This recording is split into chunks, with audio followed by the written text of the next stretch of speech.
Tripura Santiniketan medical college ও হাসপাতালের সাপ্তাহিক OPD পরিষেবা আগামী 9 জানুয়ারি 2026 শুক্রবার ওপিডিতে থাকছেন জেনারেল মেডিসিন অধ্যাপক ডক্টর অতনু ঘোষ, ডক্টর মৌমনা দাস ও ডক্টর শাকিল আহমেদ। শিশু বিভাগে অধ্যাপক doctor Tapas Ghosh, doctor Nilanjan Majumdar, doctor Amitabh Chakraborty এবং ডক্টর অলিভিয়া দাশগুপ্ত।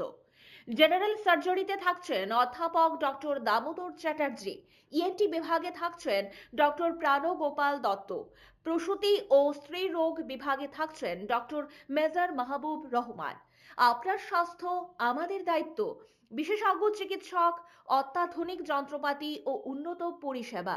মাত্র 10 টাকার বিনিময়ে আপনারা সপ্তাহের সোম থেকে শনিবার প্রতিদিন সকাল 9টা থেকে বিকেল 5টা পর্যন্ত এই ওপিডিতে বিশেষজ্ঞ চিকিৎসকদের কাছ থেকে পরিষেবা নিতে পারবেন।